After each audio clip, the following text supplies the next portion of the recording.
Hello friends, it's Sarah from Sweet Scents from the Dollhouse. If you're new to my channel, welcome. If you're a returning subscriber, as always, welcome back. New subscribers will be like, who the hell is this girl? But it's story time. I apologize for the way I look, but I've been up since 3 o'clock in the morning dealing with the biggest nightmare of my life. So here it goes. Thought I'd have to share because you are just never going to believe my luck unless you hear this story. If you haven't watched my previous story time video, the time that crackhead stole my cat, honestly, you don't even understand bad luck until you have lived a day in my life. I'm telling you. So this is how it all begins. I decide to do a friend mail exchange with my friend Michael from the UK. No problem. He picks out a couple things that he wants from the North American website. I pick out a couple things from the UK site. And it's easy peasy. We're just going to swap. Whatever the difference is in shipping or whatever, it's roughly the same amount-ish. But like always, I go overboard. So I put together a package. And instead of sending 2 separate packages and paying for post twice, I thought, screw it, I'll just, like, he was going to send me a second order, but I decided to just put his second order in one box and ship it. I didn't think it would make that big of a difference, right? So I waited for a couple more things to come in, took his box to my broker. So the reason I have a broker is because I knew that I would be doing friend mail. And it's not a boatload cheaper, but it is a tad cheaper if you have a broker or a business shipping account, especially if you're shipping internationally. So on average, it would save me like maybe, depending on how heavy and how far it's going, anywhere between $6 to $25 per package. So I took Michael's package to my broker about a week and a half ago, and they told me 5 to 10 business days, give or take. I said, okay. I never thought to get a tracking number because it's a brokerage, right? Like I'm essentially paying them to track it. So I didn't think anything of it. I go in there yesterday with 2 more packages and Michael says, you know, it still hasn't shown up. Can you get a tracking number and check it? I said, yeah, for sure. So I walk into my broker. I deliver 2 more packages for other friend mail that's going out this week. And I said, hey, can you check that shipment that I sent to England like a week and a half ago? The girl goes, yeah, no problem. Let me take you back, okay? If you've watched my channel for a while, you know that I have a Connects account in the States where I go and pick up all of my North American vendor wax, right? Because I'm Canadian, it's a pain in the ass. I just ship it to the border. I got a notification that I received a Connects package 2 days prior to yesterday, so that would have been, yesterday was Thursday, so it would have come like Monday or Tuesday. But I get frequent messages from Connects all the time. It came up, and I was like, that's weird. Maybe Barrett's Waxcrafts or someone shipped really fast. I don't know.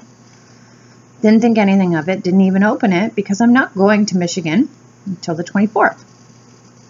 So I get to my broker's yesterday and said, track that England shipment for me. And she says, oh yeah, it arrived on Tuesday. I said, what? If it arrived on Tuesday, why was Michael asking me last night to track it? It's not where it's supposed to be. I don't know where the hell it arrived, but track it right now. Find out where it is. I'm going to show you something here. I ripped it all off and colored the shit out of it. But I reuse packaging as much as I can, thinking that I'm doing some good for our planet. Even though my broker printed a label, I ripped this and colored it so it can't be read in this video. Even though the printed label was right here, or rather right here where I've now since ripped it off, They shipped my package that was supposed to go to England to my receiving service in Michigan. So I paid my broker $56 to send this to myself in Michigan. Oh, well, you know, that's a mistake that could easily have been made by the courier because, yes, this label is on this side, but unless you scratched out that information. But there was a tracking number right here. There was no tracking number. This was just somebody else's address to my Connect's address. There was no tracking number. There was no postage paid. There was no nothing. So instead of copying or reading the printout on this side, they read this.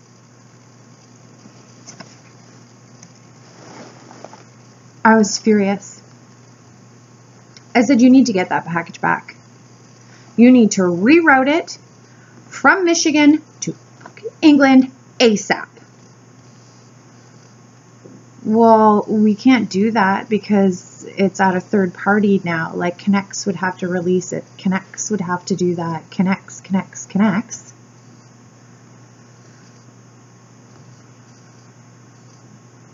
So I called Connects.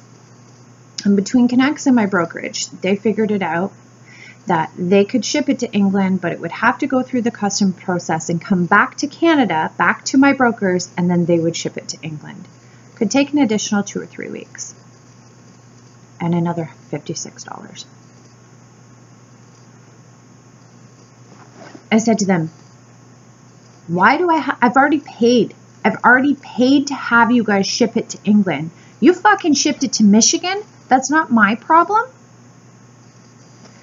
Well, you shouldn't have been reusing boxes. You should have covered this up. You should have. Well, pay a fucking broker service.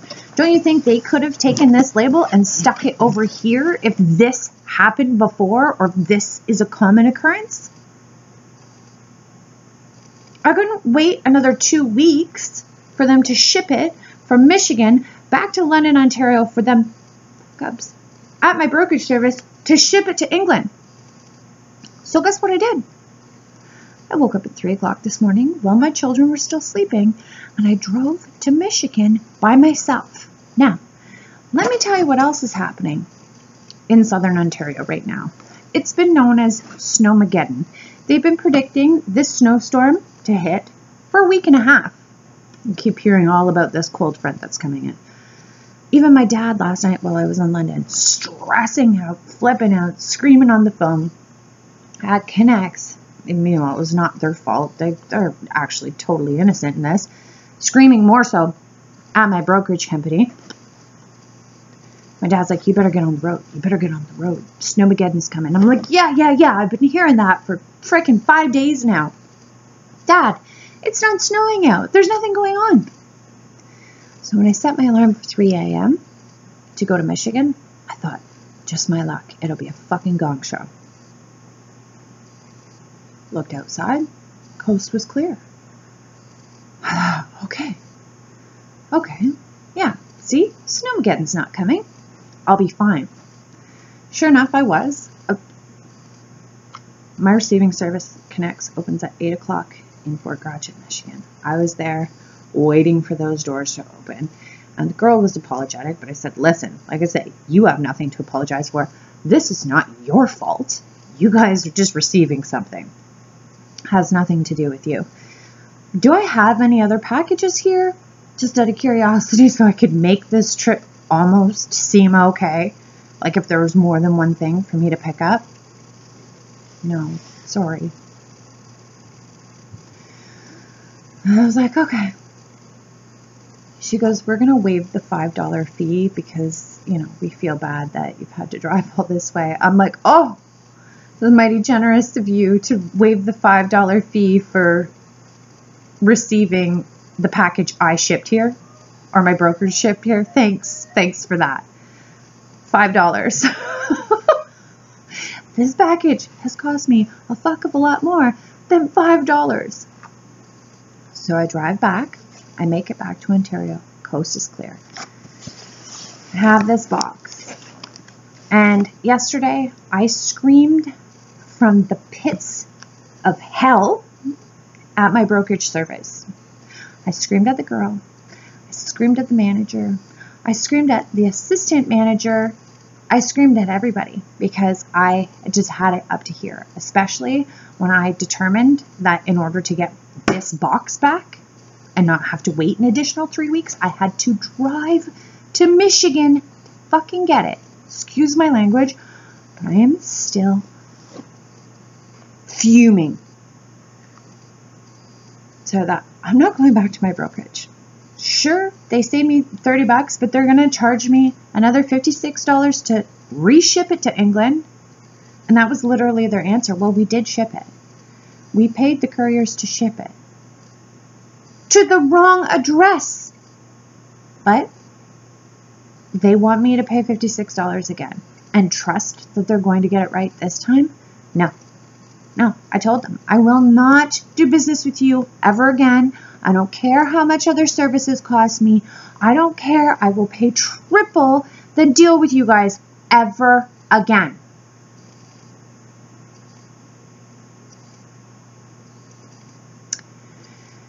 Let me tell you, I put my foot in my mouth big time. So I got back to Ontario at about 11 a.m. this morning, and that's why my bed is unmade. I look like hell on wheels because I've had 3 hours sleep in the last 48 hours because of this fucking box. So I start calling around trying to get express post to England. This is a large flat rate United States postal box. Because I'm a little excessive, it weighs almost 10 pounds. It's packed full of good stuff.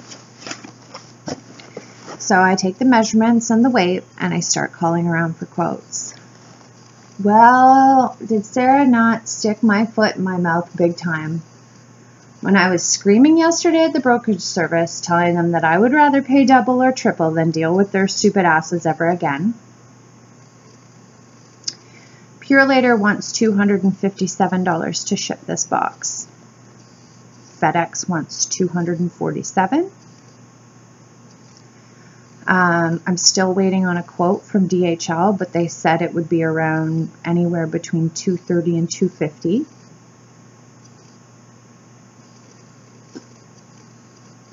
Like, I'm looking at paying 8 times more to ship this box to England. So I take it up to my local post office. And I know Canada Post is notoriously fucking expensive, but I thought, oh my God, they've got to have alternative shipping options. Like maybe I could pick between A, B, and C and figure out what's the most time effective, cost effective, whatever. So the guy says, you have 2 options. One by ship, one by air.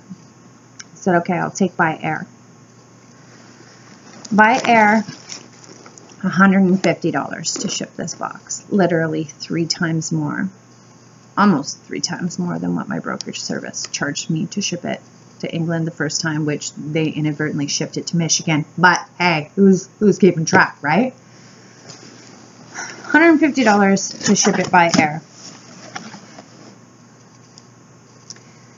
He says, because this is a really teeny tiny town, and he speaks really broken English, so I'm having a hard time understanding him. There are more. Canada Post has more shipping options for you, but not here. You need to go to Dutton, which is the little town, like literally 4 kilometers away from here that I used to live in. It's a little bigger town than the little town I live in now. But he says, you go to Dutton, they will help you.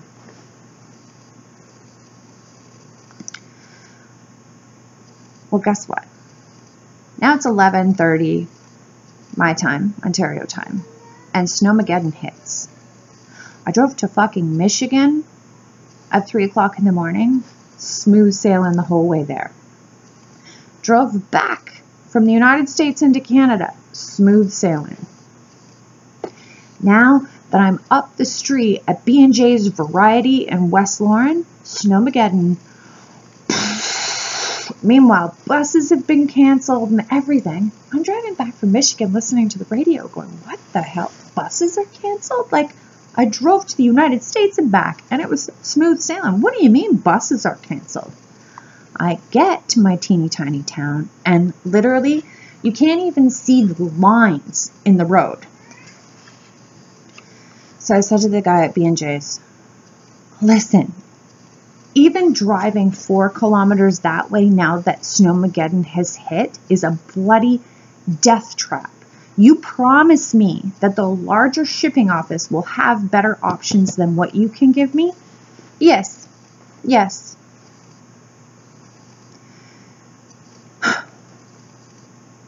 Okay. I usually drive on the 401. The speed limit is 100 kilometers an hour-ish. I go anywhere between 130 to 140. If you understand, like, geographically where I'm at, like, this stretch of highway, you can easily do 40 over. Yes, if you get caught, you're going to get in a lot of trouble, but you could easily do 40 over smooth sailing. The 401 right now, if this will give you an idea of how bad the snow is at the moment, we were going 40 kilometers an hour in a 100 kilometer zone where I typically drive 140, smooth sailing, safe as a beach. Okay? I couldn't see the transport truck that was 3 cars lengths ahead of me. I was keeping a safe distance, but it was such a whiteout. I couldn't see the transport truck in front of me. And we all had our hazard lights on. To go 4 kilometers down the 401. I was hanging on for dear life going, holy fuck, this box is going to fucking cost me a small fortune or kill me. One or the other. So, sure enough, the truck keeps going. I'm getting up. I'm approaching the exit that I need to get off to go into Dutton, which is a small, bigger town than where I live. So I can see that I can't even see where the exit begins. So I know there has not been a plow up that way. And I'm like, holy fuck, I need to make a quick decision right now to either brake, hope that the transport truck can see my brake lights behind me, or I'm going to hit this unplowed exit and bail my car out. So sure enough, thankfully, I've had proper driver's training. I braked in time to slow my car down and eased up through this snow path at 10 kilometers. And there is 5 cars that took the roundabout too fast and went right down the embankment. 5 cars sitting like this on their noses. They all did it. It's a bloody miracle that they weren't piled one on top of the other. That's how fucking bad the weather is right now. So I pull into Dutton, and literally I'm not a religious person, but by law, I guess you could say I'm Catholic. So I'm like, oh, Jesus, Mama Mia, fuck's sakes, thank God. You know, I'm praising something I don't even believe in. I was that scared. So I take my beloved box into this place, and I said, listen, I nearly died to get here. Can you please, for the love of me, find an affordable way? B&J's promised that you would have more shipping options. She goes, yeah, dear, he tends to do that a lot because his English is bad, so he just doesn't know how to explain it to you. But, you know, we're happy to explain it.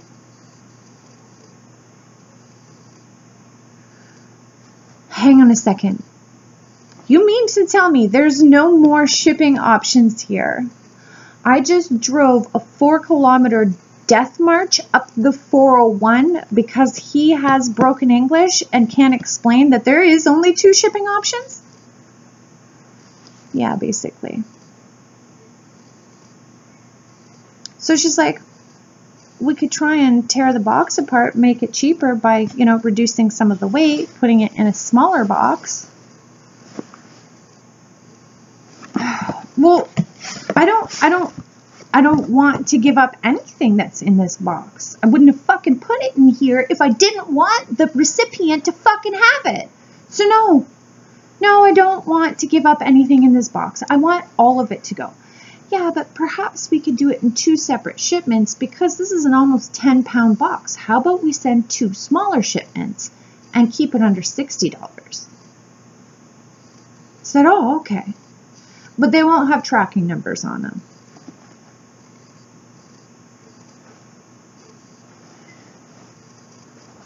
She goes, it's so nicely wrapped. Can you take all that out and let's see what's in it? Okay. Then she starts pulling out what's not allowed to go internationally. The room spray. She says any of the samples, anything that's not fully completed packaged. And then they're reading out the book telling me that by law, because they're fragrance oils, they can't ship internationally. Whoop.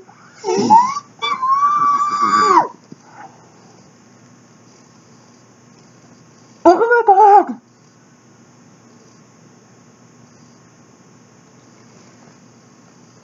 Again, I'm trying to breathe. It's not this bitch's fault. Okay? It's not this bitch's fault. I really don't know what to do at this point, other than make the death trip another 4 kilometers back to my little small town. My battery's gonna die. Hang tight. So, the drive back to West Lauren, there was no way in hell I was getting back on that highway. Not a chance. What in the Sam's hell? Here you go. Really? This would be the day that I smash this computer. So there's no chance in hell I was going to get back on that highway. There was no chance. My heart could not take a second trip. It was that bad. And if you've ever lived in a rural community, you know that it's a 50-50 shot. Sometimes you're even worse on the back roads, but I thought, I can't.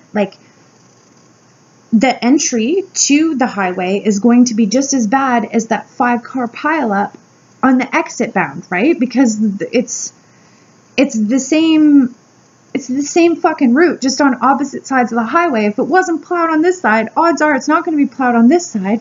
And it's the same circumference circle death traps. No. I'll risk it on the back roads. So I thought, deep breath, Sarah. You're the only fucking idiot in a 500-kilometer radius that is out in this weather because the city is literally shut down. There's no schools. Half the businesses here aren't open. No one's out. You could take your time. You could go 40 if you want. You're going to be the only one out here. So deep breath, take your time. You couldn't even tell where the road was. And you know how county roads are? It's the highway, and then it dips off into a ditch. You couldn't tell where the roads stopped and the ditches start. And I was right. There was no idiot for a 100-mile radius. So there was no, not even tire tracks out on highway number 4. Not even a fucking tire track to follow. So, no, I'm not doing 40. I'm doing 20. Ooh, my little Kia. Oh, my God. Oh, my God. Thinking I'm going to die. All of a sudden, I look at my rear view, and there's 2 little cars following me. I'm like, hang on. I'm probably the world's worst driver, and if you are banking on me getting us out of this alive, perhaps I should move over and one of you guys do follow the leader, because if you guys trust me and my luck, we're all fucking doomed. And then please, somebody explain this. Maybe one of my subscribers, maybe your husbands drive a snowplow. Maybe somebody has a snowplow on the front of their personal truck. I have no idea why. But the next time I look in my rear view mirror, there's a blue flashing light. which in Canada, that means snow removal or like roadside something, aka fucking SOS, help is here. So I look in the rearview mirror and realize that it's a pickup truck with a flashing blue light because he has got a whomping fucking snowplow on the front of his truck. I'm like, yes, because we were only about half a kilometer down this little backcountry road.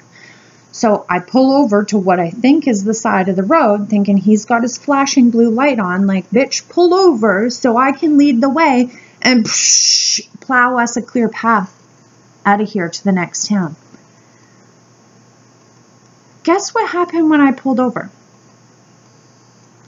The 3 fucking clowns, including the dude with the flashing light and the goddamn snowplow, pulled over behind me like I was the mama duck and they were fucking following me. I'm like, is this a joke? Is this a joke? Like, does anybody know, does it consume more fuel to put that snowplow thing down? And like, why is it every greedy fuck out here that has a plow on the front of their pickup truck doesn't drive with it down? Just put it down. Just put it down. Trying to wait for county plows? You know, you're better off waiting for the second coming of Christ, because they're not coming. There's 5 counties out here that they've got to plow. So why can't every other fucking dude in this town drives a pickup truck with a plow on it? Why can't they just put the plow down and drive to the grocery store? There you go. There's like 790 feet of half-ass plowed city roads. Likewise, why couldn't the guy that even had the light flashing have plowed us into the next town? Literally, you have no idea how much this box has cost me. I would have got out and flipped him $40 to get us home safely. Really? Is that what it's about? Like, are people fucking that cheap? Because that's the only thing I can logically think of is perhaps it consumes more fuel. I don't know. Is it an insurance thing that they don't have the insurance to plow the city streets? Well, I'm sorry. I'm sure an insurance company would be like, hey, this guy doesn't have the insurance to plow the exit, but it would have saved us having those 5 cars on their fucking nose in the ditch. Insurance. Money, money, money. That's, other than that, gas consumption and insurance. That's the only thing I can think of. And as if the fucking insurance company is out on Highway 4 watching you anyways. So just do it.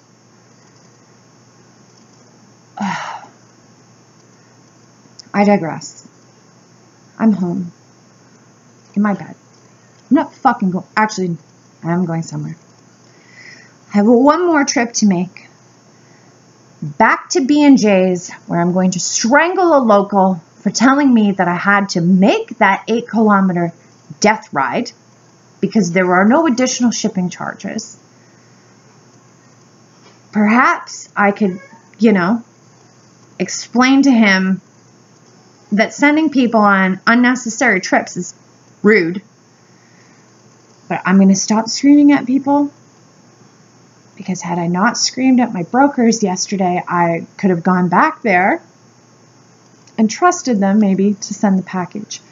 But no, I'm going back to B&J's, and this box is shipping. It's going to cost $90 to ship it via ship. That is the only affordable way that this will go to England. It will still cost me $90 to get this to England, and it now has to go via ship because I can't afford to send this much product via air. It's insane. Like, let me give you the breakdown of this box. So the Scentsy products in here are $168. I have $70 worth of vendor wax. There's $28 worth of Canadian goodies that I wanted to send. I don't want to tell you exactly what they are, but just little gifts because it's from Canada. I paid $57.86 to my broker. To ship it to England, originally they shipped it to Michigan.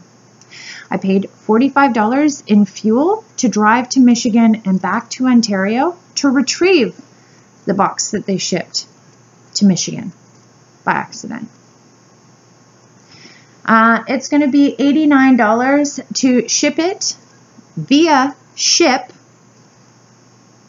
through Canada Post.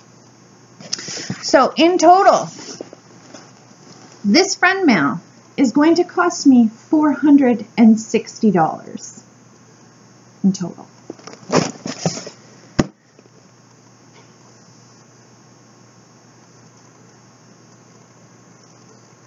I guess it's better than dying, you know. If you like this video, give it a thumbs up, subscribe, smash the bell above for future content notification, and I hope you're having a better fucking day than I am. Bye for now.